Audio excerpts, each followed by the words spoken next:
Hi friends, welcome to Madras விருந்து. இன்றைக்கி நம்ம சர்க்கரை வெள்ளிக்கிழங்கு வச்சு நியூ ரெசிபி தான் செய்ய போகிறோம். மார்னிங் டிஃபனுக்கும் சாப்பிட்லாம், ஈவினிங் டீ டைம் ஸ்நாக்ஸாகவும் எடுத்துக்கலாம். ரொம்பவே சுவையாக இருக்கும். ஒன்று சாப்பிட்டாலே நல்லா ஃபில்லிங்காக இருக்கும்.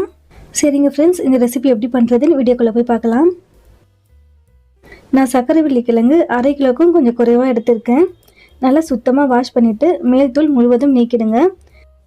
தேங்காய் துருவோம் இல்லையா, சேம் அதே மாதிரி தான் சர்க்கரை வெள்ளிக்கிழங்கு துருவிக்கங்க. சர்க்கரை வெள்ளிக்கிழங்கு முழுவதும் துருவியாச்சு. இப்போ இது கூட 1/4 கப் அளவுக்கு தேங்காய் துருவல் சேர்த்துக்கங்க. தேங்காய் துருவல் சேர்க்கறதுனால இன்னும் சுவையாகவும் மணமாகவும் இருக்கும். இது கூட 1 ஸ்பூன் அளவுக்கு ஏலக்காய் பவுடர் சேர்த்துக்கங்க.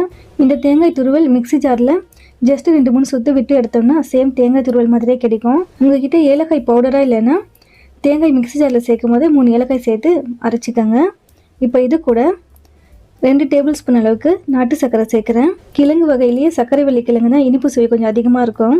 அதனால தான் அதை சீனி கிழங்கு சர்க்கரை வெள்ளிக்கிழங்குன்னு சொல்லுவோம். நான் 2 டேபிள் ஸ்பூன் அளவுக்கு தான் நாட்டு சர்க்கரை சேர்த்துருக்கேன். உங்களுக்கு இனிப்பு சுவை ரொம்ப பிடிக்கும்னா உங்களுடைய விருப்பத்துக்கு ஏற்றபடி நீங்கள் ஆட் பண்ணிக்கோங்க.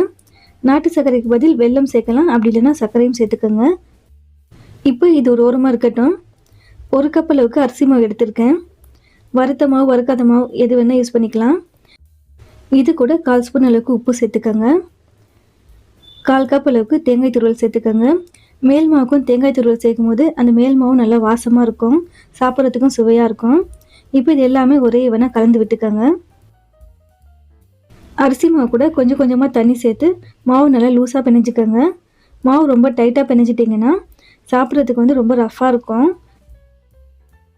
இப்போ பாருங்கள், இந்த அளவுக்கு தான் மாவு நல்லா லூஸாக இருக்கணும். இப்போ இதுவும் ஒரு ஓரமாக இருக்கட்டும்.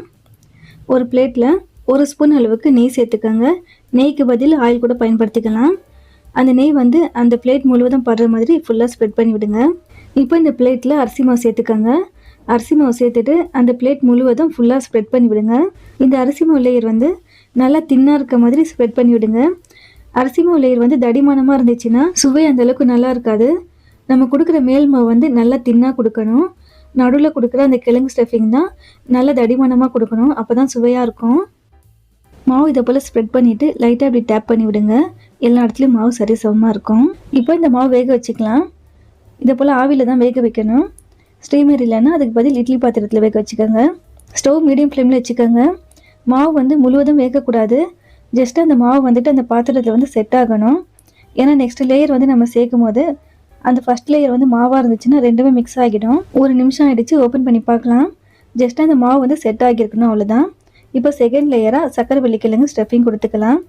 நம்ம நெய் பாருங்கள் 1 ஸ்பூன் தான் சேர்த்துருப்போமே, ஆனால் அந்த நெய்யும் பாருங்கள் மேலேயே நிற்கிது, நல்லா வாசமாக இருக்குது. இந்த சர்க்கரை வெள்ளிக்கிழங்கு லேயர் தான் நல்லா தடிமானமாக கொடுக்கணும். ஏன்னா முழு சுவையும் அந்த கிழங்குல தான் இருக்குது. அவ்வளோதான், எல்லா கிழங்குமே சேர்த்தாச்சு. இப்போ ஒரே ஈவனாக இருக்க மாதிரி நல்லா ஃபுல்லாக எப்படி ஸ்ப்ரெட் பண்ணி விட்டுக்கோங்க. இப்போ ஒரு மூடி போட்டு வச்சிடலாம். கிழங்கு நல்லா வேகணும். இப்போ ஓப்பன் பண்ணி பார்க்கலாம். கிழங்கு கலர் மாறி இருக்கணும். கொஞ்சம் எடுத்து மசிச்சு பார்த்தீங்கன்னா கிழங்கு நல்லா சாஃப்டாக மசியணும். அப்போ கிழங்கு வெந்துடுச்சுன்னு அர்த்தம். இப்போ இதுக்கு மேலே 3வது லேயராக மறுபடியும் அரிசி மாவு சேர்த்துக்கோங்க. நல்லா தின்னாக தான் சேர்க்கணும். மறுபடியும் நான் சொல்லிகிட்டே இருக்கேன், அது தின்னாக சேர்த்திங்கன்னா தான் சுவை நல்லாயிருக்கும். இப்போ எல்லா இடத்துலையும் ஒரே ஈவனாக இருக்க மாதிரி ஸ்ப்ரெட் பண்ணி விடுங்க. ஒரே ஈவனாக இருக்க மாதிரி ஸ்ப்ரெட் பண்ணியாச்சு. இப்போ ஒரு மூடி போட்டு வச்சுடுங்க. மேல் மாவு வேகிறதுக்கு ரொம்ப நேரம்னா எடுக்காது. ஜஸ்ட் ஒரு 2 நிமிஷம் வெந்தாலே போதும். இப்போ ஓப்பன் பண்ணி பார்க்கலாம். பாருங்கள், நல்லா வெந்துருச்சு. இப்போ ஸ்டவ் ஆஃப் பண்ணிவிடுங்க. சூடு முழுமையாக ஆறினதுக்கு அப்புறமா நம்ம பீஸ் கட் பண்ணிக்கலாம். சூடு முழுமையாக ஆறிடுச்சு. இப்போ நெய் வச்சு ஓரங்களில் இதை போல் எடுத்து விடுங்க. ஓரங்கள் எடுத்ததுக்கு அப்புறமா இப்போ பீஸ் கட் பண்ணிக்கோங்க. உங்களுக்கு எப்படி தேவையோ அதை மாதிரி கட் பண்ணிக்கோங்க.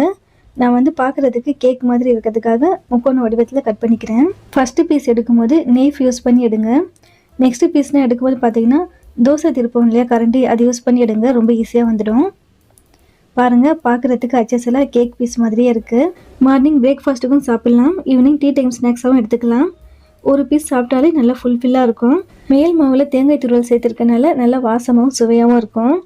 அது மாதிரி நம்ம உள்ளே கொடுத்துருக்க அந்த கிழங்கு ஸ்டஃபிங் ரொம்பவே அட்டகாசமாக இருக்கும். கண்டிப்பாக ட்ரை பண்ணி பாருங்கள்.